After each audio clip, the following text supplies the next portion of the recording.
Hello friend, नमस्ते, प्रणाम। दिवाली की हार्दिक शुभकामनाएं सभी भाई बहनों का बहुत बहुत धन्यवाद है। बहुत ही प्यारा सा गीत लेके आई हूँ, बेटी विवाह गीत। पसंद आए तो आप लोग गीत को ज्यादा से ज्यादा शेयर करना और चैनल को सब्सक्राइब कर लेना। जब मोरे बेटी का भइलै बियहवा रे सिंदूरा पहिरै सिर मागरेला नवायर सिंदूरा पहिरै सिर मागरेला लनवा। जेहि दिन मोरा बेटी चलनी ससुरवा रे बेटी का मनवा मलिन रे ललनवा रे बेटी का मनवा मलिन रे ललनवा।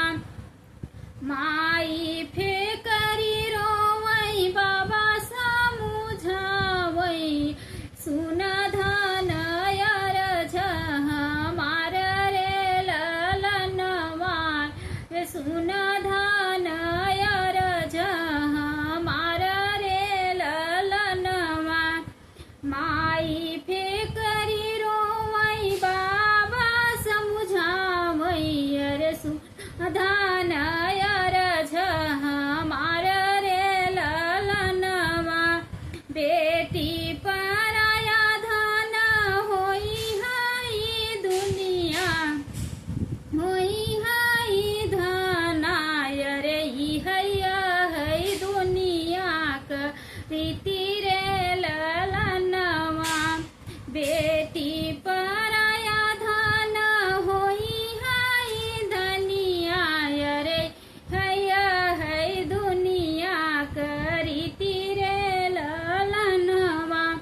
बड़े रे जतनिया से पाले मोरे स्वामी रे जो बेटी भैलिनी पराई रे ललनवा रे आजू बेटी भैलिनी पराई रे ललनवा। बड़े रे जतनिया से पाले मोरे स्वामी रे जो बेटी भैलिनी पराई रे ललनवा।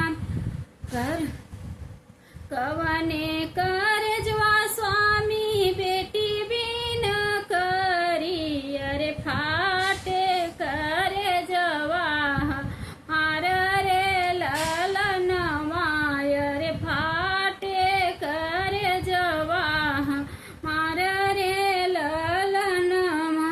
जब मोरे बेटी का भइली बियहवा रे से पूरा पड़ल सिर मागरे ललनवा रे सिंदूरा पहिरै सिर मागरे ललनवा।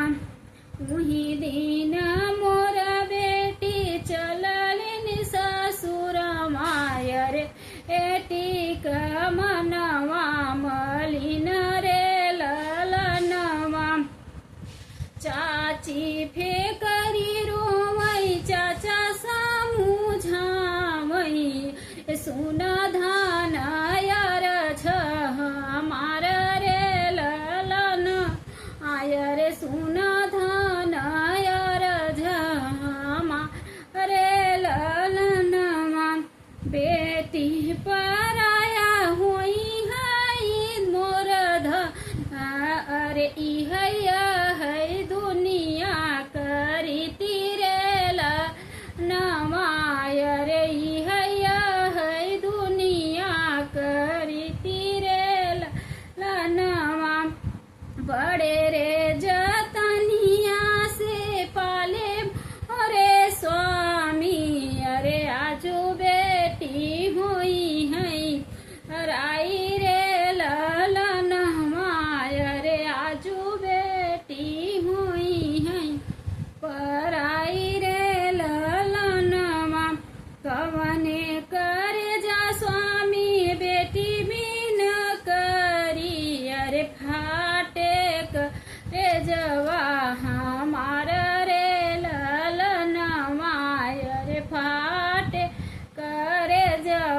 हमारा रे ललनवा। गीत पसंद आए तो गीत को आप लोग ज्यादा से ज्यादा शेयर करना। मिलते हैं नेक्स्ट वीडियो में, तब तक के लिए जय श्री कृष्णा, जय श्री राधे।